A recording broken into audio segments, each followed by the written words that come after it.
at you, kids. You had me at hello. I wish I knew how to quit you. This seems so fun. There's no place like home. I'm gonna make him an offer down with you.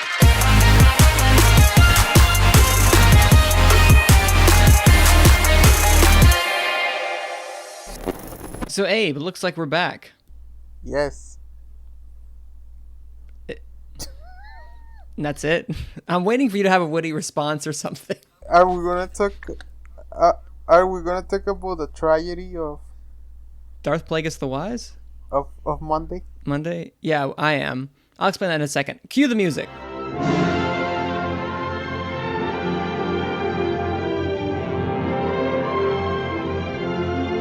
Hey everybody, welcome to Gone with the Wind, the show about award shows. We talk about, you guessed it, award shows. Today it is merely a slow panel, and by a slow panel I mean it's basically me and Abe today. Like we had, last week we had me, Abe, and Dan. But you're thinking to yourself, wait a minute, y'all recorded last week? You didn't drop an episode. Well, there's a reason.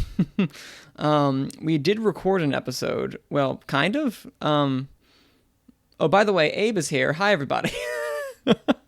Say hi, Abe. Hello. How are you guys doing? I'm doing great.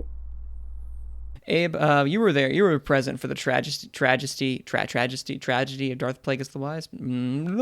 For the tragedy of Macbeth. No, the tragedy of Monday, as you said. That was sad. Okay, let me give you all a heads up. First off, again, hello, Manning, Franks, Abe. We are all here to talk, by all of us, the two of us, to talk about really a slow news week when it comes to anything in relation to the Oscars. So what we're going to do is we're going to dive deep into the best picture race as we see it so far. Last week we talked about that last week too, though, didn't we, Abe? We did, Manny. We actually did a full-on discussion about the best picture possibilities, to not call it front runners right now, and you forgot to record. I was going to drop that bomb first, but yes, Abe is correct.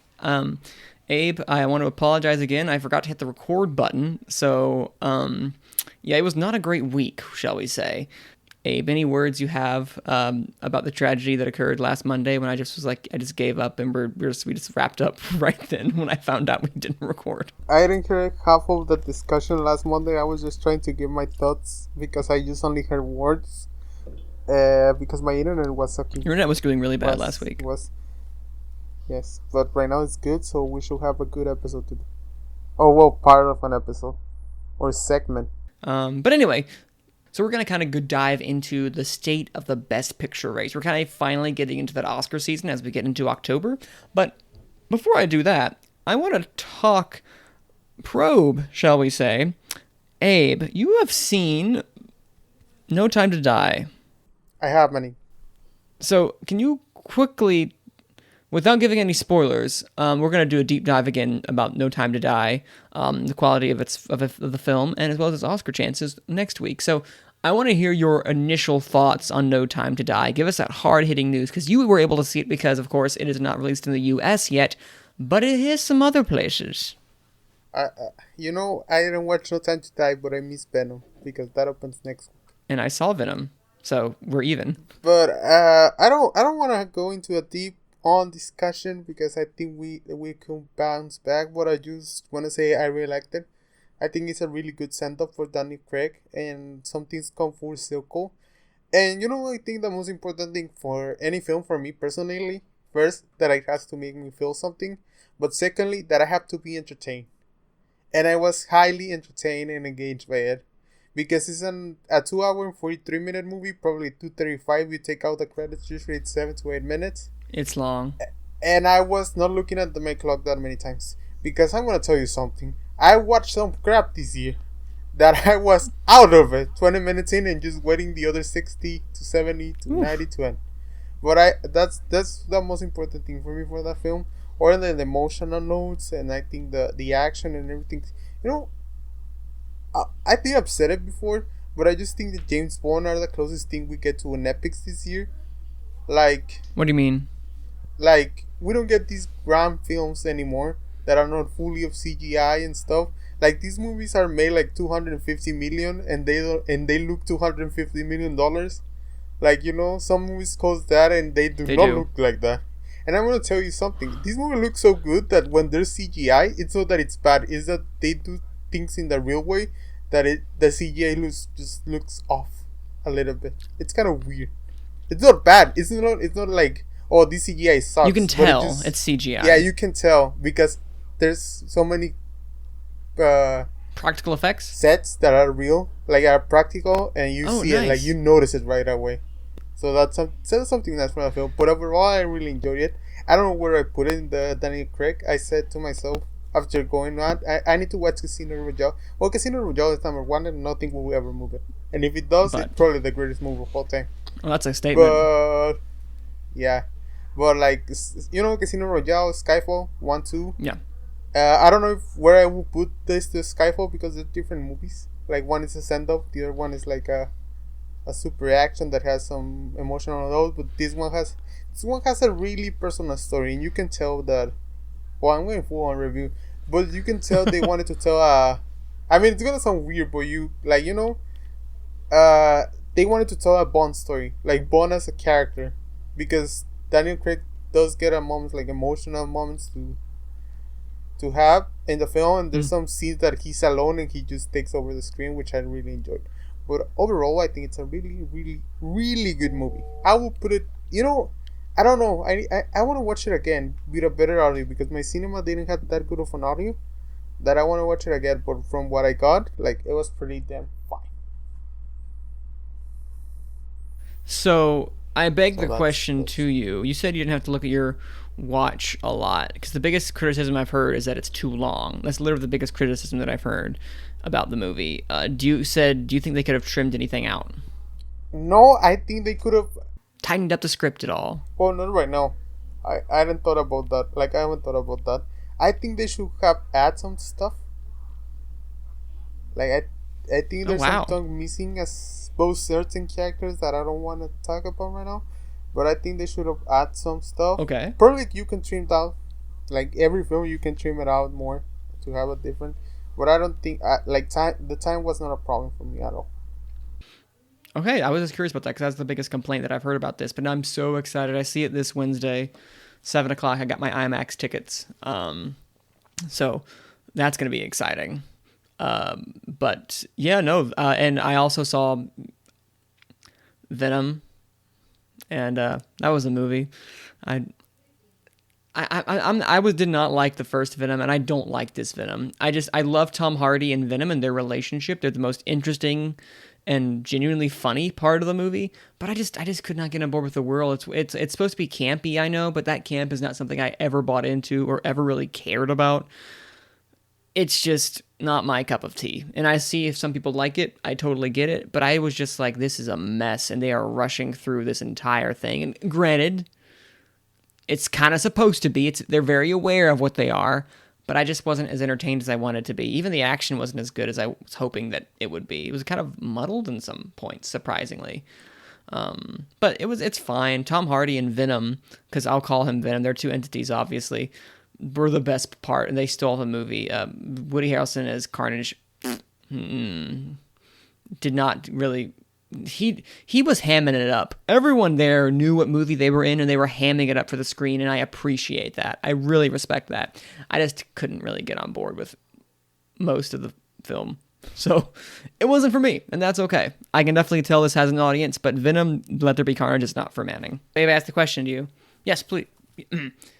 So Abe asked you the question, am I a film snob for not liking Venom, Let There Be Carnage? Look, Manning, I'm going to tell you a story. When I went to watch the first Venom, I fall asleep. I didn't know that. And I haven't watched it. That's awesome. So, I mean, I watched a good percentage of the film, but I was lost at the middle of it. And I was like, well, it's one of those films that I fall asleep into.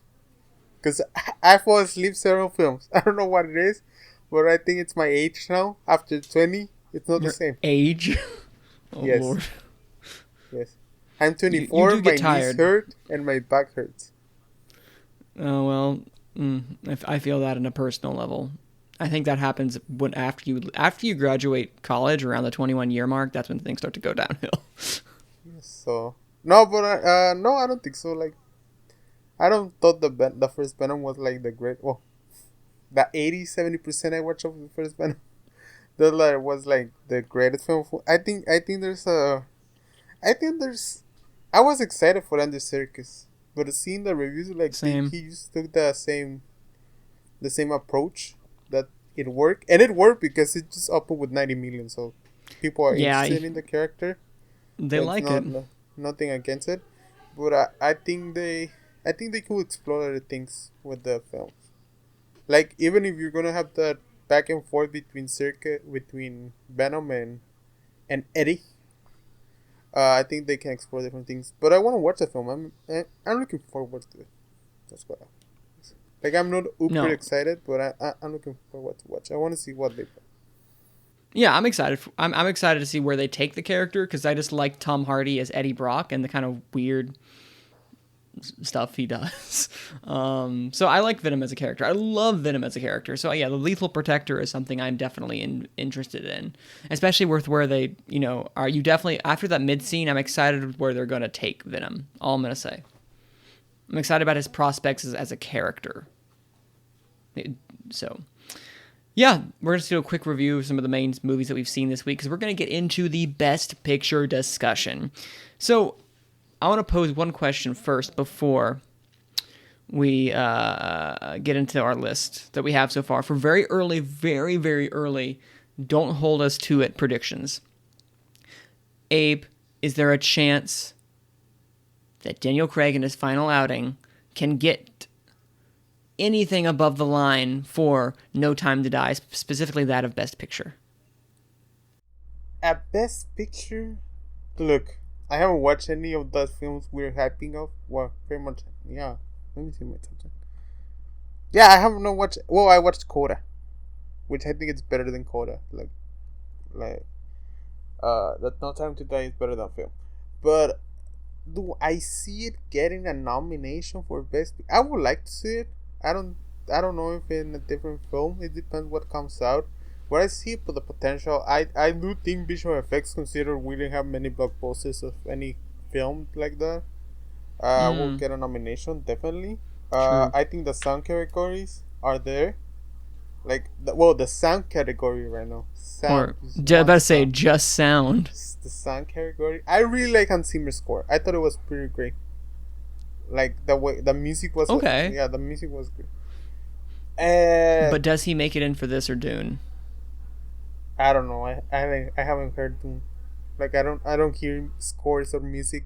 I don't like to either, but it was recommended to me, and if the trailer was as baller as the music, I listened to it. The Dune soundtrack is fantastic. All I want to say, but I only listened to one. So go ahead, Abe. Sorry. But if the field is not crowded and the movie makes a lot of money, I think that can help its possibilities. Because at the end it's universal, and well, in the last episode of Gone with the Wind that you will never hear, Dan mentioned, and well, I don't know if he mentioned it like that, but I like the point of view that he had that the studios probably are gonna go to the the Oscars and Hollywood as a whole, like probably will go to the biggest films, and that's one that can lean to. I think we still have to look out for some films. I still think, well, it's a hard no because whatever you want to say, it's a Marvel film, but it has Chloe Zhao directed. I think Eternals. Like if Encanto can be a Toy Story 3, which is pretty damn hard considering it's probably the greatest animated film of all time, or an Up, which is probably the second right there, one. but Yeah, probably the second best animated film of all time. Well, depends who you ask, right? But all depends on who you ask. yeah, but like if you can achieve those levels, that those are three that I think can. But if one of the films we're expecting disappoints, let's say House of Gucci, House of Gucci, Nightmare Alley, which are those that we have not seen Licorice or heard. Pizza. Yeah, those that we haven't heard or seen. Don't look up. Don't look up. Don't look up. Yeah, so those are the. If one of those falters, I can see. Just because they need to fill the 10th spot, the 8th, the 9th, and the 10th, from what we're seeing. West Side Story. Yeah, so there's many films there. Maybe. So. Oh, there's so many films that can still fall off. I don't think I've ever seen in recent memory so many unseen films at this late in the juncture. Like, not even a festival. They're all still kind of being finished now. Like, they're waiting until December. Yeah, the thing I think most of them have become is they're big studio films. They're films that cost money. They're films that take... Like, House of Gucci was in production early this year. So it makes they haven't finished it. He wasn't... So... West Side Story is finished. I think if they wanted to push it, they could have started showing it, because that movie was supposed to come out December last year. Nightmare Alley, I think that one's probably finished. Because they started shooting when COVID hit, then they stopped. Maybe? They stopped production, and then they went back into it. So I don't think they would just stop everything, you know? They probably edit all those cut footage that they had. They showed like no, they didn't show a month. Like, I think they showed like 2 weeks. So it's not a lot. Yeah. That's impressive. Because I remember Guillermo del Toro saying he was supposed to end production in May, and they stopped it in March. So I don't know. I'm not sure. Wow. That's effective. That's incredibly effective to do it like that. To get it done that fast. Oh no, but I'm talking about 2020. He was shooting last year. Wait, so you're saying he... Oh, wait, so how long did he have to film, is the question, as you were saying? Probably like 3 months. No, okay. Listen to me. Oh, okay. He started production before the COVID situation started in the United States. Then it paused production, and probably they were working on something, you know, like, I don't think they will stop things. I don't know, visual effects, previous, whatever. And then they took production again at the beginning of this year. I think it was in January where they began production again. Well, restart production. So, that's it. What I was gonna say though is, so then some of these are just movies that were pushed back from COVID when that stuff initially dropped, that were maybe meant for last year. Like West Side Story, obviously meant for last year. So Don't Look Up and I think House of Gucci are the only two that are still being edited right now, right? Like, they're not finished. That we haven't watched, yes. Right? Yes. Well, that people haven't. Like, Licorice Pizza's done, right? I think. Well, I'm pretty sure, because it comes out in November, right? Yeah, or is it December? That's probably done. All right. These are all the Oscar contenders that are making their wide release. And again, they could make a last-minute play, for all we know, to a film festival. Tick Tick Boom is going to be opening AFI. We don't know if anything else will be opening in AFI at this moment. Because AFI is, like, I think the last big film festival that's coming out. Correct me if I'm wrong, but I'm pretty sure that that's it. But for December, all that we really have... Yeah, no, Licorice Pizza is in November. House of Gucci's in November? There is no way. They're not done. How is House of Gucci the 24th of November? I didn't know they were done. That's very surprising, honestly. Okay, so I'm trying to find out the Licorice Pizza. But so far for December we have...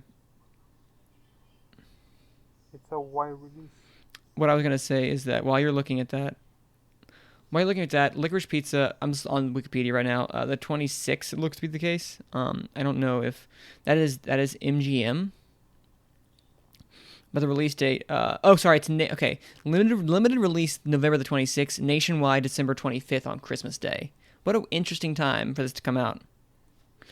So we have Licorice Pizza, we have Don't Look Up, we have West Side Story, we have Nightmare Alley, we have The Lost Daughter, don't forget that as well. And then we also have The Tragedy of Macbeth. That'll also be coming out all in December. Tragedy of Macbeth, it opens in theaters and then opens up on the 17th of January 17th. If I'm not mistaken. Or 7th. Yeah, so there is...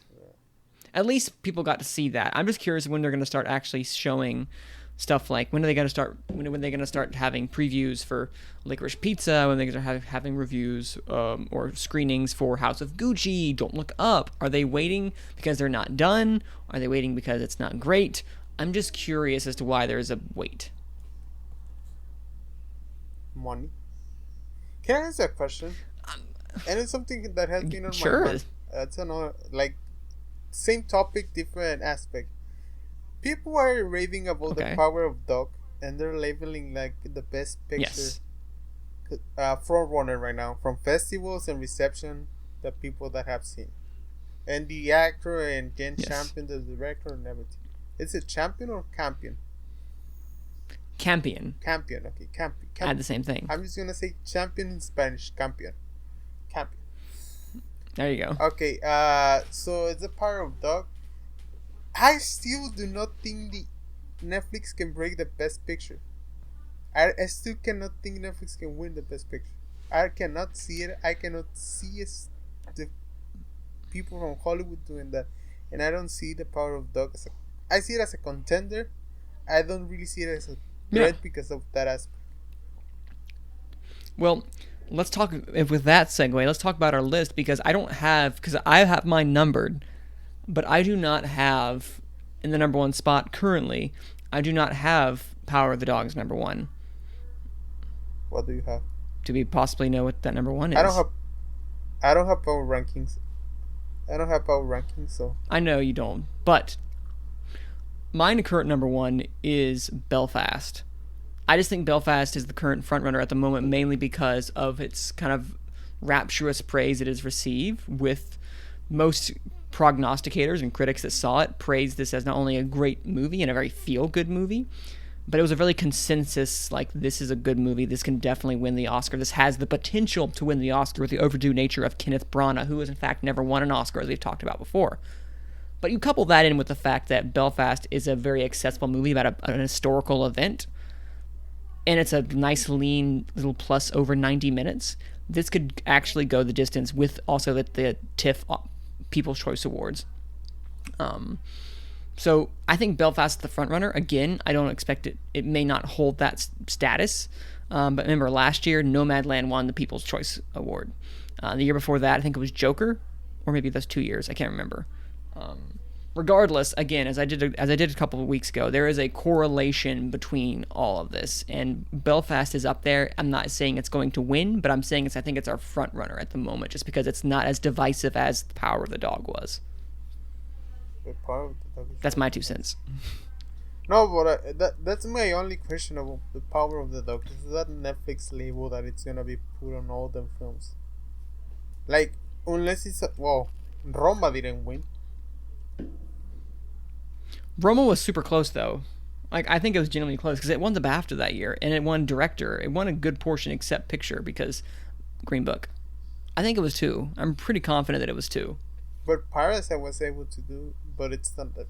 That Netflix, as long as they label their films, unless it's the best movie of the year, like that, no question, like the best movie of the year that sometimes happens, I can see Netflix winning, like unanimously, for many lists. You know, sometimes there are films that it's just number one for a lot of people. It's the best movie, which is really weird, and I cannot recall one right now. But that's okay. So you mentioned Belfast. We talk the power of the dog. I think we can go because I think Power we of have the Dog. at least similar lists. Dune. It's happening in 3 Yes. weeks. It has Denis Villeneuve directing. People have been raving about it Yes, from the Europes they have. and the other side of the Atlantic. The No, is it Atlantic? Yes, it's the Atlantic. It's been, yeah, and it's been doing really great numbers too at the foreign box office. Yes. So, I see the technicals. I mentioned James Bond earlier, but I haven't watched Dune, so I cannot talk about the technical aspects of the film, which probably are going to be pretty fucking great because Denis Villeneuve really takes care of that. Like, as a director, like, you can see the attention to detail he has to the VFX. He is one of the most attention to detail directors that we currently have out there right now. Like, he's someone who's very much like, he's like the anti Clint Eastwood, I feel like, where he's going to be the someone who's like, make sure every little thing is in place before they can like move on. Because look at like a Blade Runner 2049 or something like Arrival. Everything was carefully placed. At least I feel like that to be the case. And I'm excited because, yeah, you're right. Dune is something that could be our big blockbuster. Or, excuse me, I'm knocking on wood because, knock, knock, knock. because I don't want to jinx it and say that it's a big blockbuster, because I want it to do good at the box office, but I can't say it's a blockbuster until it actually is a blockbuster.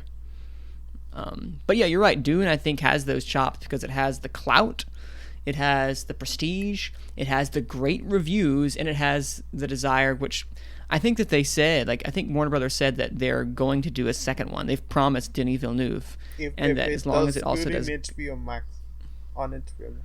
It does good in HBO Max, but Denny, yes, but I saw Denny being, but we never know what those numbers truly are. They're not going to say anything. They could easily be like, yeah, I did great. Go ahead and do it, Denny. Because they want to make him happy, because they lost Christopher Nolan.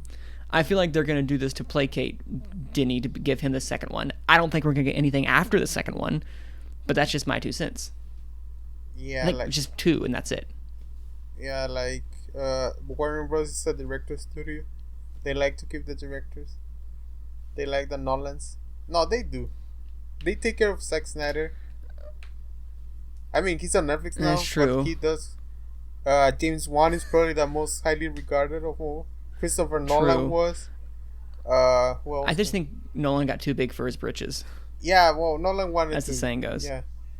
But those Nolan was being a jerk. Not gonna lie. Sorry, that's my opinion. He was being a, how do I say this kindly? He was being a stick in the mud, considering everything that was been going on, and I just think he was. And the deal that they had, I'm gonna go off on a rant real fast. The deal that he got with Sony, right? Correct me if I'm wrong. I'm pretty sure it was Sony he signed with. Was it Sony or no? I think it's Universal. Is it Universal? Okay, that makes more sense actually. So, if you look at his demand and like nothing can go in between me for this amount and blah blah blah, and like I want to make sure I'm paid this much, like listen, I know you have the clout, I know you have the energy, I know you have the prestige to your name, but don't be a dick about it. Like, I'm sorry, like that's just what you did. Christopher Nolan is dickish. For all those other independent filmmakers out there, I'm sorry. It just seems greedy to me, personally, with everything you did, especially that like window that you did, Christopher Nolan. I'm sorry. I like your movies, but kind of deflate your head a little bit. Your ego's way too big. I'm sorry. I'm sorry that your movie Tenet didn't do as well as you wanted to. We're in the middle of a pandemic, sir. Get over yourself. Ran over. And here comes the Christopher Nolan fanboys. Come here. I think directors are egotistical maniacs, and I think they have to be, because if you're humble, how can you put your creative, like you're having the control and everything? And sometimes you say, yeah, you don't have to be an asshole, but if you give a studio but there's a level of you can be, you know. Yes, and I'm playing devil's advocate right here, or lawyer, whatever you want to say, whatever True. you call it. Please. But it's like you give a studio a ton of money, you know your movie it's gonna make at least 500 million, because that was usually what Christopher Nolan's movie make. It's up 500 million. Usually, like, the studio has, like, if they have a 150, 175 million budget, they know they're gonna get a return, more than likely. So it's hard to critique. Like when Denis Villeneuve was, I don't think I was in the episode when you talk about it. But when Denis Villeneuve was talking about Dune and his concerns with HBO Max, I was like, of course he does. Why? Because as an artist, you want to show your art the best way possible, and you have the right to choose the way you want to present your art, and how you want to see it. Like, I bet you if you as a musician, how you want to play you don't want it to be played on a compressed MP3 file. You want it to be shown like on a concert or something. Like, if you have that option, of course there's other ways to present films. But like it's like artists, in the majority of time, the greatest ones, usually they have really, really bad stories about their ego and everything. And that's something we as a society, as a group, we have to pay if you wanna have a reaction to the art. If we appreciate the art, is something that comes from, and it's a weird slippery slope. Which people are right. You don't have to be an asshole, but when you're not an asshole, results usually are not the same. They usually are not. I wouldn't say that's the case all the time. Oh, no, like of course. I think that no, your statement to open with, as you were saying about how like directors are egotistical maniacs some of the time. Yeah, I feel like they get too big for their britches, as I've said in the past. A nice, very southern phrase. I'm not saying you guys to not be a big creative force and kind of not be a dick all the time, but just like. Oh no, you can say please, like you can say please, thank you. Yeah, say please.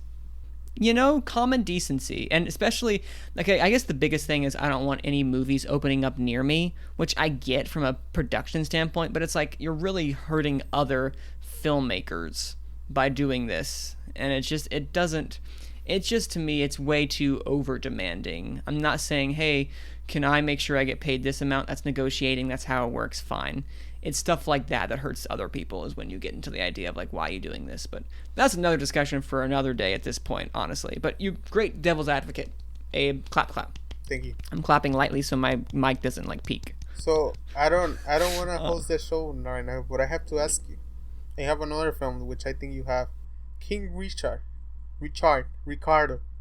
Yeah, that's a good one to bring up. I think King Richard has a great, nice, secure space on this list.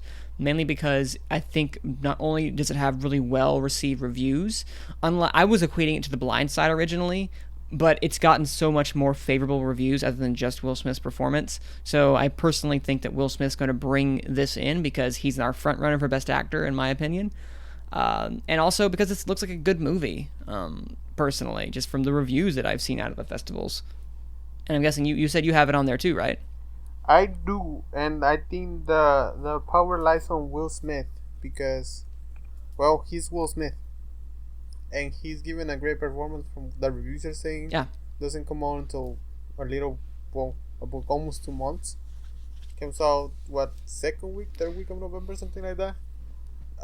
So it's something something like that. I think it can. Well, it has this. I'm trying to remember a film that looks like it. Like has the same profile. There may be a good comparison, but I cannot recall one right now. But it has Will Smith from the reviews, and the things people are saying. It's probably gonna get picture.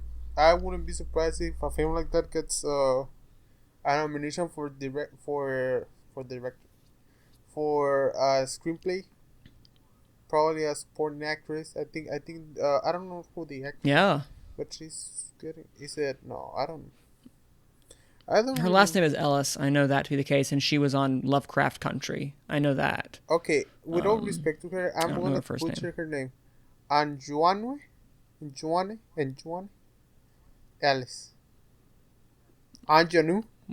Miss Ellis. Yeah. We're gonna find that out. We'll find that out. But it's nice to hear you try to do a name and maybe not get it right. Anjanu. Okay, so what she? And I think sometimes 2 performances in a screenplay nomination may be enough for a Best Picture. And probably yeah, That. absolutely. So that's one I think it's very unless a controversy happens with whatever was made of something, which I doubt because the guy takes care of his stuff so good on PR. He's probably one of the best PR actors or PR team that there is. I totally doubt that. Listen. So just. If the worst thing that he's done is the remember that YouTube Rewind joke where he's at the beginning, he's like, YouTube Rewind. Oh, he made that really weird sound. Do you remember that? I don't know. Did you ever watch YouTube Rewind? Sometimes I have. He has a YouTube channel, and he does really. Yeah, he does some really interesting stuff. We'll say sometimes, and he was in YouTube Rewind. I'll put the clip right here. There, you heard him and his weird laugh. So, that's the most controversial thing I think he's done. But there's another film that we talked about that I know that we probably both have on our list, and that's Nightmare Alley. Am I correct? Correct, Manny.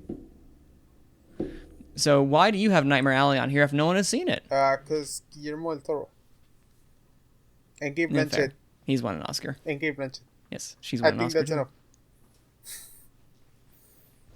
That is a great combination. Don't forget, Guillermo del Toro also teamed up with Jessica Chastain and Tom Hiddleston and Mia Wasikowska, and we got Crimson Peak. Not a bad film. I like Crimson Peak. I'm about to say not a bad film, but not the Oscars cup of tea. Okay, but think about that. Sorry. It's Fox Searchlight. I think I think this is the only horse that Searchlight has in the race right now. Oh, like, is it? I'm gonna check. Because it doesn't look like the French Dispatch is gonna hit as they want to. No.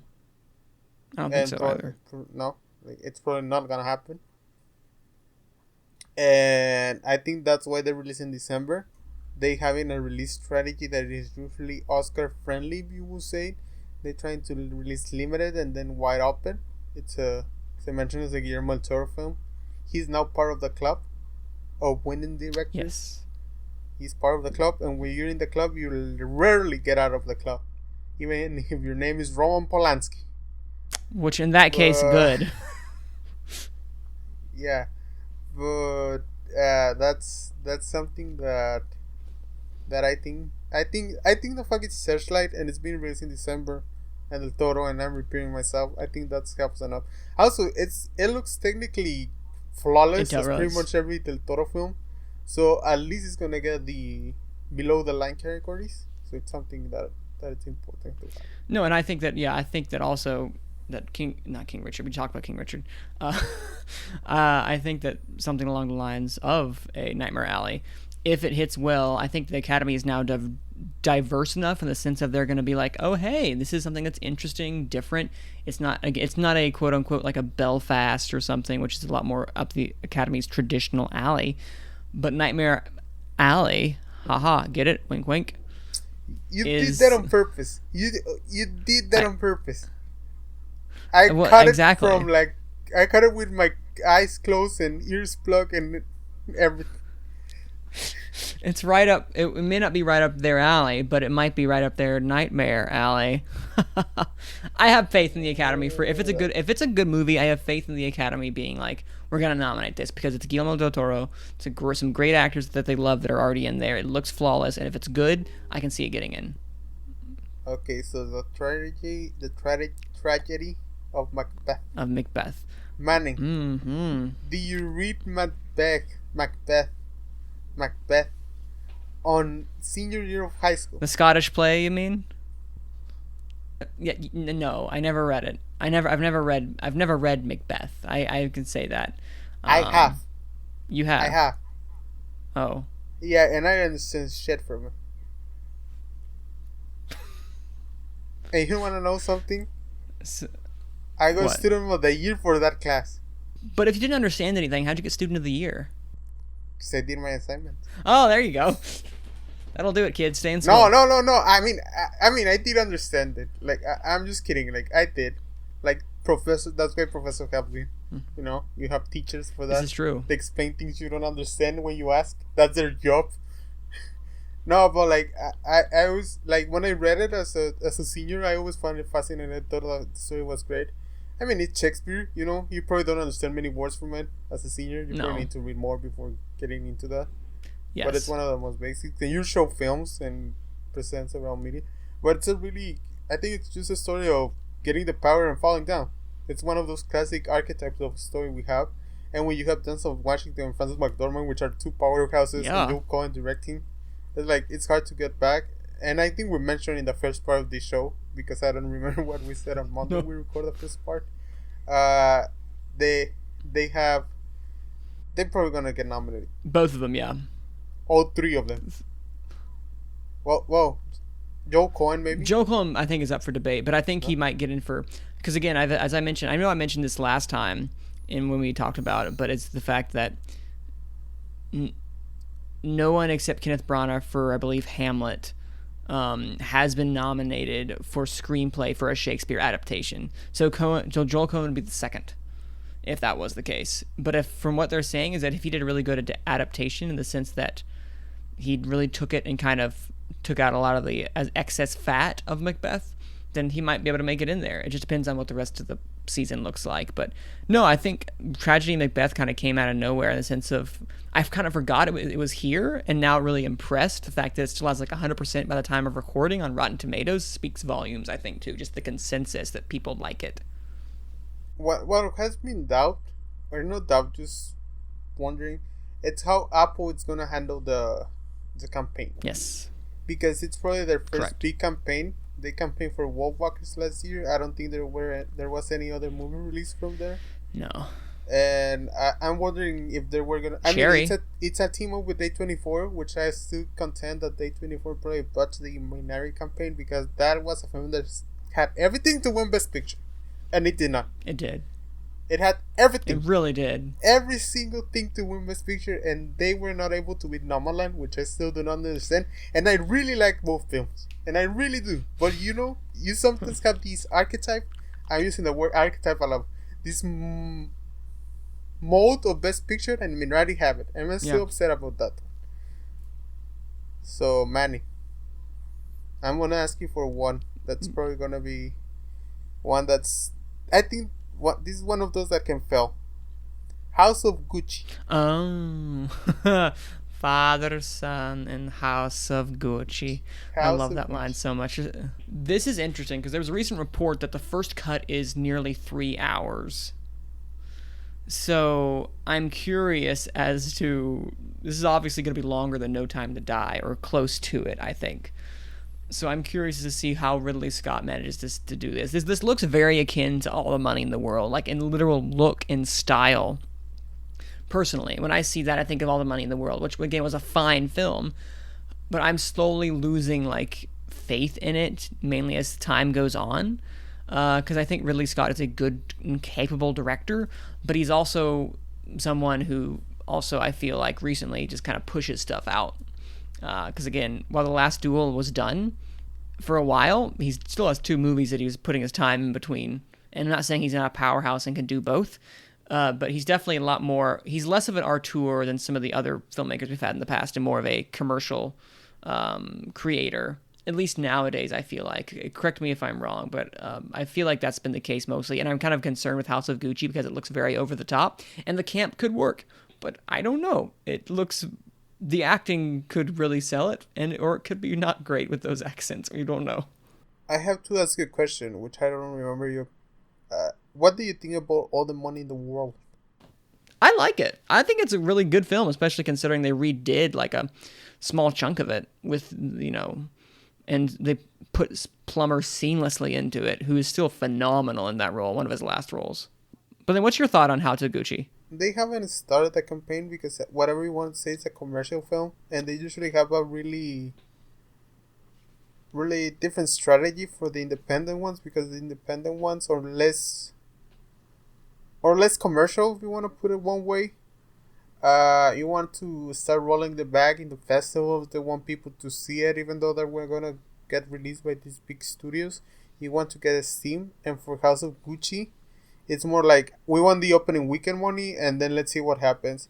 And I think that's when they had to put it back. They have a campaign. I think Lady Gaga is gonna be a factor. Whatever you want to say, she's gonna attract people because she makes money out of her music. She's in the Las Vegas right now playing jazz, and I really want to go. The tickets are not that well. They're $250, but in comparison to some other concerts, they're not that expensive. Depends on the concert, honestly, though. I mean, Elton John is $800. I'm sorry. Like for the front seats. Well, okay, yeah. I will never go. Okay, yeah, but is this a front seat we're talking about? $250 for her concert? Well, it's a small venue. Oh, that's not bad. It's not that bad. Yeah. But no, I think House of Gucci is one of those that could really fall flat. If it's really, I can see it being bad. But because Ridley Scott's a very hit or miss director. Much as I love Ridley Scott and look up to him as a director, especially with his versatility, it could really fall flat. Oh no, I think the power of Ridley Scott comes in the script. If the script is good, he's gonna make a great movie. If the script is lacking, you're into a problem. True. Because he rarely, I'm sorry, but he can rarely elevate this. He's really good. And when he hits like no other mother F. He knows how to hit a commercial film. He does. Because I still love The Martian. I still thought he should have won director for The Martian. Oh, wow. I'm gonna die on that one. Hashtag Iñárritu. Man. We're Mexicans. We know. But I still did. Well, that was it. Yeah, it was the year 2015. It was the Revenant year. You shouldn't have won for the Revenant. Because that movie was boring as F. It was really boring. It was incredibly boring. Yeah, but Scott, I'm sorry. Really, Scott is gonna. I think. You know, what if the last do is a hit? Like, maybe not critically, but we're talking about Jodie Corner right now. Like, people are positioning her for a nomination. We know Ridley Scott is really good with the visuals and everything. Custom probably gonna hit. You know, we don't have a period piece like a period piece. Yes. Like, you know, a custom drama, and that can fit on that category, and people start liking it. It has Ben Affleck. It has Matt Damon. They attract people. At least Matt Damon does individually sometimes. Like his movies usually open. Maybe at the end it's gonna be The Last Two, and not House of Gucci. Father, Son, House of Gucci. So, speaking of movies that could also flop. That's a blasphemy. No, I don't think so. Because I'm a Christian. I don't think I'm going to go to hell for that. So, Father, Son, House of Gucci. Did I do it again? Father, Son, House of Gucci. Strike me down. I'm really tempted fate over here. Let's not do that again. All right, so. Speaking of movies that could be really bad, Don't Look Up. I think this is the one that's going to fall off, personally, because I have not been impressed with almost anything that has been released from this movie. The first trailer was fine. But again, Don't Look Up also is from Adam McKay, who has hit both with Vice and The Big Short. So do you have Don't Look Up on there? I do not, but I wanted to bring that up to you. I have it outside because I've been saying since the first trailer, since we reviewed it, I'm so scared of this movie. I'm so scared. And I think I like every Adam McKay movie. But I'm scared of it. I do not know why. But when you have so much power and talent, as much you can do a great movie. I think it's like, as they say in the NFL draft, boom or bust. You have all the talent in the world. Well, you may fail at it because you have it all. And you're too confident of yourself. And Netflix is not good. I still contend. It's not really good producing movies that are not made by actors. It's not good. There's still like a pen. There's still like a producer, a shop producer that said, we probably should cut on that. We probably shouldn't make that. That's not gonna work. We should probably cut these 10 minutes because that takes too long. And that's a problem I seen in many. I saw it in The Irishman. As much as I saw that, I love The Irishman. I saw it in Marriage Story. I saw it in even. Well, My Rain in Black Bottom was good. I liked My Rain in Black Bottom. The film that was short, but still like something, you know, so like a sharp. Yeah. But this. I'm so scared of this movie because I'm so afraid that they were gonna waste the cast they have. But if he hits, you know they are. I think it's gonna be incredible. Because if he hits what Adam McKay can, because he has the talent, because he has done it many times in the past. Whatever you want to think about all those, you know, that's a mouthful. The racing movie. Talladega Nights? Talladega Nights. That one's great. Yeah, Vice, I really love Vice. The Big Short, even the Anchorman sequel, I find it good.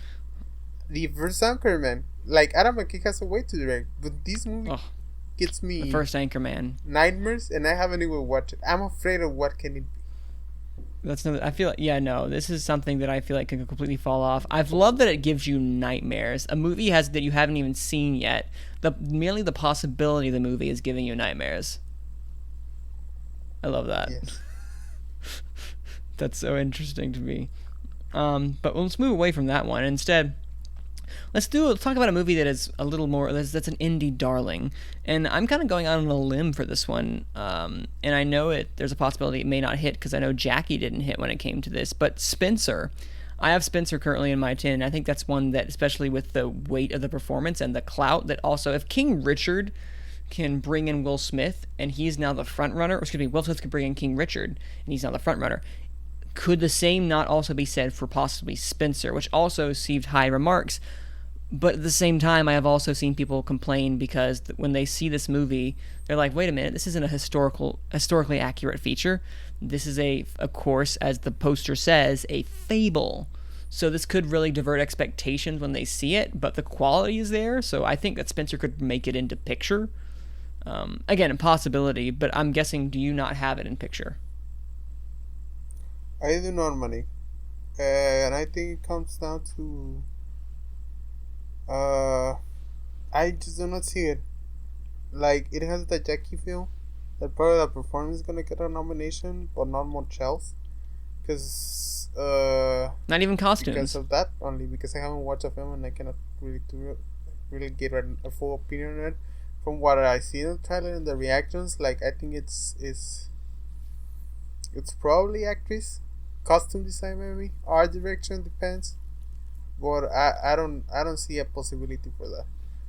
But really, you don't see that at all. To mention, like Best Picture, no. Well, unless the many films fall flat, that's when it definitely is gonna get in. But yeah, do you that's have true. something else to say about Spencer? Because I want to mention another film. Yeah.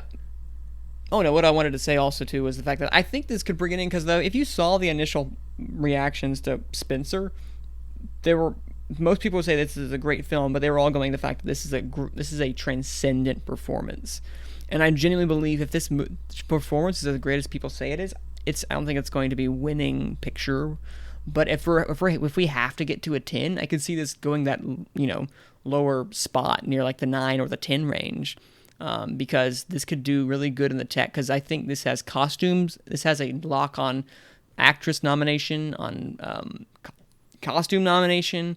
There's other great, like the score I also heard is incredibly great as well too. Maybe production design, as you were saying. But there's a possibility, I think, that could bring in on the performance of Kristen Stewart alone. But you're right. It might be just a nice art house feature that gets in for indie spirits. We don't know. But Neon's going to push it, Might be like I, Tonya. Who knows? Which got 3 Oscars. But it could be just more like, Pablo Larraín's Jackie at the end of the day. But that's my 2 cents on that. I wanted to mention a movie that got released, limited release. I think the last one, because I think we went way overboard that we thought we were going to do this episode. Yeah, we did, didn't we? There's 2 people, you just want to talk so much. You can you can talk so much. No, go ahead. What were you going to mention? Mass. Oh. I want to watch the film. I love Mass. So good. You watch it? How? I saw it at Sundance. How? It was online. I bought the ticket. It's How virtual. It was virtual back in Sundance it was $15. You're supposed to tell me that kind of stuff. I've been mentioning how much I love Mass for the past little while. I don't read the chat. I just click on the link and come in. I went to Sundance. I saw a whole bunch of films. That's where I saw Coda originally too, before everyone else. And I saw Mass before everyone else. And I love Mass. Mass is my favorite film of the year. It looks so good. However, Bleecker Street has done a poor job of marketing it, truly, by not taking it to almost any film festivals outside of Sundance this past year after they bought it. The movie is just beautiful. It's visceral. It's emotionally draining. The 4 performances are just out of this world crazy good from all 4 of them. However, I don't see this getting in because just how Bleecker Street has just really done a poor job in trying to get this scene out to most people. People have been raving about the performances, especially so good. Who are the 2 actors? Let me try to just... The main actors, they're really Jason Isaacs and Ann Dowd. Those 2. And that has been tricky. Yes. Because if you can get a nomination for 2 actors in leading and supporting actress, which is something we usually see, and the film is getting great reviews, and it has a topic, and it may be an indie darling, which we are not seeing a lot this year, or in the Coda, because most of them are backed up by studios. Like, I'm excited about that one. I really want to watch it. I'm trying to figure out when it's going to come out near me, which does not seem it's going to be soon. But I just want to see. I'm intrigued by it because of the reviews it's been getting. Also, how good is it? Yeah, go ahead. Like if you were to It's tell so me good. what nomination's gonna get, like if you were to guess right now. See, if I had to guess, I think. Okay, or what nomination would you give it to? Oh, I'd give an Oscar nomination to all four of the actors in each of the supporting. I'd give like two supporting actors, two supporting actresses, a screenplay, and a picture, because all three of those they managed to tell a complete story in almost a singular room. It's a singular building they tell it in, but mostly like over half the movie takes place in a room, and it's incredibly engaging throughout all the hour 45-minute the movie, because it's around that time, I believe, and it's engaging the entire way through. But I think Bleecker Street has just really dropped the ball when it comes to marketing, as I was saying. So, like, they just have not put it in film festivals, and people kind of forgotten about it unless you're on film Twitter, and they just need to really push it hard when it gets to this year, because they need to know what they have in their hands, and it's just pure gold when it comes to screenplay and acting specifically, in my opinion, anyway. I haven't watched it, but I'm excited. But I'm probably most excited about that movie than any other film coming out in the next couple months. Hey, it's fantastic, and I hope you love it. I don't know when it's coming out toward me though either. I want to see it again, and I have no way to do that. I've seen it once, and it's just never left my brain. All right, so we'll have a couple more before we wrap up. One of them I want to talk about also is, we mentioned this prior, is The Power of the Dog. We mentioned it briefly, but I want to kind of talk about it just a bit more, because you mentioned you have a fear of like, oh, is this the Netflix, the possibility of it not coming through or whatnot, because it has that logo on it. It has that embedded into it. I still think this is their best chance since Roma, which again that was 2 years ago, but still, this is their best chance to it, because I think this movie has gotten it's gotten a lot of buzz, especially from critics groups specifically. I still look, call me a traditionalist, whatever you want to call me. But I still find Traditionalist, you. I find it incredibly hard for a Netflix film to win Best Picture, unless it's like unquestionable the best film of the decade or the last 5 years or whatever you want to call it. I find it really hard, because that just, and the closest they got to where it was Roma, and that helps because that's Alfonso Cuarón. Also, it didn't help that it was a foreign film, which we kind of broke the mold next year with Parasite, which is really great. That foreign film. That's true. But it's that Netflix thing. Like, I still cannot take it out until I see it. I'll believe it. But Jane Campion, Benny Cumberbatch, Kristen Dunst, they probably are gonna get nominated based on based on the trailer. It looks really visually interesting. Cinematography. I've heard great things on the sound design and the set production, or the production design. And it could do really well. Best pictures get nominated in. But that's one that I haven't go deep into it. But I want to repeat myself until I see it win Best Picture. That Netflix thing is still gonna haunt me, and it will until that night in March, when they announce the winner or what. Well, we'll have to wait and see. And then the other two I want to talk about, West Side Story. I don't have that on my tin right now because I'm very dubious about this making it in. But Abe, do you have faith in Steven Spielberg's West Side Story? Again, I'm not counting out Steven Spielberg, but I feel like there's going to be an even greater scrutinizing, not only because of what's happened with Ansel Elgort, but also kind of it's West Side Story. You're already going to have a critical lens on it because it's the remake of a Best Picture winner. Look, Manning Franks, I want to tell you something. Yes, that's my name. I think Spielberg has enough prestige that he was able to get the Post nominated when the movie came out literally on December 25th, and not a lot of people had watched it, and it managed to get a nomination. No. Also, Bridge of Spies, which may not be the greatest movie, is a really good movie, also got a nomination. The BFG and Ready Player One, they were different films. They were not like, that wasn't not Oscar players, yeah. But Lincoln, what was it before Lincoln? Teen. God, so good. The layout, Teen. War Horse, Munich. He usually when he goes drama, he usually hits. And at the end, yes, it's a musical, but at the end, West Side Story is a drama, and it has Spielberg, and it's Universal, and they have the money. The only bad thing it has something called Ansel Elgort, which is really something people are gonna put an eye on it. And people saying, "Oh, Spielberg should reshoot the things."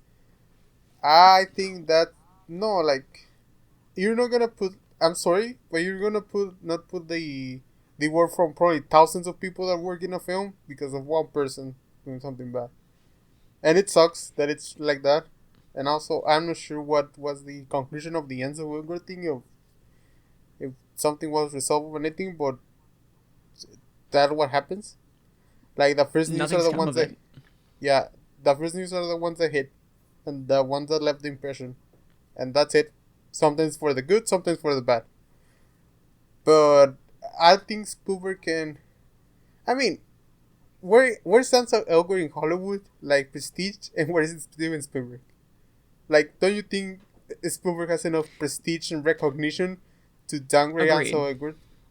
Yeah, no, I just think because it is West Side Story, the problem is that they're going to be like, well, we've already seen this, or I'm just curious what his take's going to be, and because he's never done a musical before, correct me if I'm wrong, I don't believe he ever has, so this could be a new side for Spielberg that we're like, wow, do more musicals, sir, you should do this, but I don't know, I'm just not as excited as I want to be, because it's Spielberg and it's West Side Story. I should be very excited, but it's one of those where I just think we're going to be extra scrutinizing of it, but I could be wrong. I could absolutely love it because Rachel Ziegler looks fantastic. Or Ziegler, I'm not exactly sure. She looks fantastic because she actually looks like she's giving Maria something to do, because one of my biggest criticisms is, like, I think Tony and Maria are kind of very meh characters in the original West Side Story, with a better supporting cast and stuff going along around them. So that could be good. I'm looking forward to that, at least. And it looks pretty. you know, Spielberg has done pretty much everything in his career, and he wanted to do a musical. I still do not understand. Also, think about this: the people that are voting for the Academy, they're pretty contemporary of Spielberg, and like they're gonna say, "Oh, good Steve, he's done it again. He did again movie. I'm gonna get again." I remember watching. He's at it again. Yeah, I remember watching West Side Story when it opened, because probably most of them were alive at the time. And they were probably in the 2025th. Like most of the Oscar voters right now, like a lot or a good amount. Yeah. So probably they have some. I think it's, if the movie is good to great, you know, Yeah. I'm sorry, but a typical Steven Spielberg movie is good enough to get a Best Picture nomination. That's been the pattern in the last couple years. You're right. That's been the pattern, and usually whatever you want to say, our decisions are based on patterns for Oscar voting and nomination or whatever. We try to apply the rules for each film, and they usually perform as they are supposed to based on the predictions, unless something comes out of the left field, how you call it, west field, I don't know how you call it, but That's right, left field. out of the left field. So it's I think can get, like, it's all based on quality, you know. Like In the Heights was supposed to be the musical, but it fell. Like, it literally felt bad. Like, terribly. Like, it bombed. There's no other way to put it, like, financially. Yeah. When films when films were getting healthy back again in June, July, where Fast 9 opened with 75 and then Black Widow 80. In the Heights sadly fell. I thought the film was fine, and I think it's gonna end up in a lot of top 10s by the end of the year, most of cinephiles, because it was the people that watch it. But I think West Side Story can be done. Also, musicals are classic. Like, musicals always get nominations if they're good. So with that, you convinced me to put West Side Story back on my list. But before we end our list, why? look at that. Even though I know is it on your list? Okay, I wanted to make sure it was, because I would love it if you convinced me and it's not even on your list. You're just like, I just convinced Manny to do it. But the other one I want to talk about before we wrap up is Licorice Pizza. So PTA's newest film that is like the antithesis. It looks like the antithesis of There Will Be Blood. That's what I'm going to say. Or the antithesis of Magnolia. Maybe. Not sure yet. It looks more akin to a Boogie Nights situation. Or Punch. Did he do Punch Drunk Love? Okay, I couldn't remember because that's one of the few I have not seen him do. But yes, so Abe, do you have Licorice Pizza? I do not. Right now I have 9 films, and I'm debating about a lot. Most like other films. Well, it's a straight 10, so you can add that 10th. I know, but I'm debating what's gonna be the 10th. What's gonna be the one that changes things? But I do not, because as you guys kind of convince me that it does not look like Oscar story, an Oscar story that they usually reward or nominate. Yeah. Also, it has these coming of age stories usually not get nominated, and mostly it's about teenagers, because teenagers are really bad people, because their brains are not developed, and they can be assholes, and they go through stuff that usually if you're telling a story of a teenager, usually they're going through something really not to put it that way, politically correct. Teenage life is hard, emotionally, sexually, in whatever way you want to put it. It's not presented in there. In all ways, shape, or forms. Yeah, we all go to those years. Well, we all that are alive, because if you die before you're teenage, you don't. So that's getting really dark. Where did that come from? Well, where are we going with this, Abe? Teenage, and they usually do not connect with a larger audience. Like, they get the class. Like, how happy would I have been if Booksmart got a nomination for Best Picture? Because that was a hell of a movie. Oh, that'd been so great. That movie's so great, and you cannot. That was my favorite movie that year. I will say, coming of age movies have done relatively still well recently. Look at Boyhood. That was a big coming of age film, and also Lady Bird, other big coming of age film. So it's possible. It just depends on how quality. Shut out my theory, because I totally forget those 2 films. Also, Little Women is a coming of age movie. That's true. It's also a period piece, though, so it also has that going for it. Yeah, but you're right. Yeah, so before we wrap up... and Coda. Almost forgot about Coda. Do we have Coda on your list? You do. Okay, good. I'm glad we mentioned that. Now, this is going to be interesting, because Apple has both the tragedy Macbeth and it has Coda. I'm curious to see how that's going to shape up, honestly. Because are they going to be able to do both at the same time? Are they going to try to make sure one gets in some categories, one gets in the other? What are they going to do to push each of their... Because they have both of them to choose from.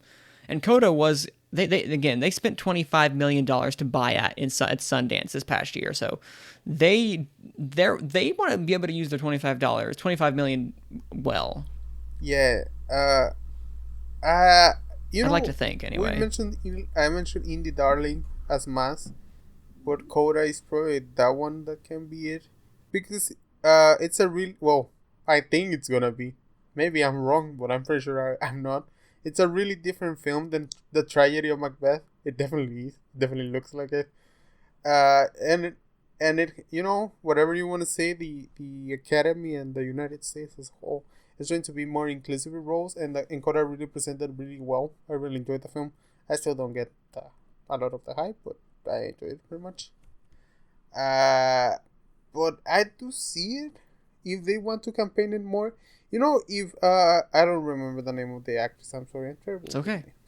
If she gets the nomination, I do think Coda gets it. If she gets a nomination. If Marley Matlin has to get in, and if she doesn't get in, I have a hard time seeing Coda getting that top 10. But I think it being 10 helps Coda, like a straight 10 helps Coda's chances. If it was not a straight 10, I don't think it would make it in, personally. If that makes sense. I think if it was not a straight 10, we probably will only be getting 7 to 8, which is usually what we get. We'd like to be getting what? Because not a lot of things. Yeah. Nominations, we usually get 8, right? 8, 9? Usually get 8 or 9, yeah. It's really weird. Not this year. Go back to 10. Again, but something else could fall off its face. Licorice Pizza could not be good. Nightmare Alley may not be good. Don't Look Up may not be good. And something like that could fall, and Coda could rise up from the ashes. Like the indie darling that it is. Ghostbusters Afterlife is about to get nominated for this. If that happens, well, it's not going to happen, but if that did happen, I would be like, here, Abe, here's the hosting duties. It's all yours. You're in charge now. I don't want your podcast at all. Well, thanks for being on it anyway, if you don't want it. We're going to wrap up. So, what are your top 10 right now? It doesn't have to be in order because I know you don't have it numbered, but if you had 10 right now, what would the 10 be? Or if you don't have your list open right now, you need to get it open, I can do mine first. Belfast. The Power of the Dog. Dune. King Richard. The Tragedy of Macbeth. Coda. Nightmare Alley. West Side Story. House of Gucci and Licorice Pizza. I want some pizza. I don't know what it's pizza. That sounds really good right now. Wait, And for you do now. You're getting a job soon. Congratulations. So for me, I'm gonna do from lowest 10 to 1. So at 10, you convinced me. I took out House of Gucci and said I put West Side Story. So at 10, I have West Side Story. 9's. No, I decided to go out of House of Gucci because I didn't think it might fall out. 10, West Side Story. 9, Spencer. I still have faith in Spencer. 8, Coda. 7, Licorice Pizza. 6, King Richard. 5, Dune. 4, The Tragedy of Macbeth. 3, The Power of the Dog. 2, Nightmare Alley. Yes, I'm very high on Nightmare Alley. And 1, Belfast. So, those are what we have. Those are our current predictions here on October 3rd. This is probably going to change by next month. Same time next month. It's probably going to change. I can almost guarantee you. Oh, I don't think so. It's probably gonna take until December. Because because the ones we have that on, like House of Gucci, that doesn't open. The Power of the I mean, it just is speculation. Well, it depends on when people watch the stuff, but I don't think it's gonna be a dramatic change. I'm saying It shouldn't be too dramatic of a commercial change. comes out of nowhere. Yes. Sorry True. for breaking your heart. I don't think that's gonna break my heart, Abe. I think you're good. But with that, Abe, where can they find you, sir? You can follow me on Twitter at AbrahamF25. We just opened a Take 3 Productions letterbox, which is Take 3 Production, where you can see the list of films we mentioned in some of the shows we do. Rank 'em, Yes. Rank 'em, Second Look, Simple Tricks and Nonsense, and that. I'm just kidding. I'm just kidding. I know the shows. I'm not saying we have other shows, right? we- You're on another show. Yes, and that stuff. It's a Take 3 production without an S, not production, because we didn't pay for another S. We didn't have the budget for it, so it's Take 3 production. Man, we really exhausted that budget, didn't we, for the naming purposes? Yes. Oh, well, I'm going to go follow that right now because I found out literally today about that letterbox. So I'm going to do that right afterwards now. But you can follow me on Twitter at Cine_man. That's CINE_MANN. And yes, we went longer than I anticipated, but I guess we just had a lot of good stuff to talk about when it's usually just 2 people because, usually don't have 2 people. Well, actually, Dan and I had 2 people 2 weeks prior, but that's beside the point. We got a good discussion. And next week, look forward to a review, an in-depth review of Bond, James Bond, Daniel Craig's final outing in No Time to Die, with a special guest that we're going to have to confirm at a later date. But you'll find out next week. And we look forward to seeing you guys next time. Again, follow us here on Apple Podcast or Spotify, Anchor, wherever you follow and get your podcast, or right here on YouTube at Take 3 Productions. So that's it. Thank you guys for listening. And we will see you all at the movies. Bye-bye.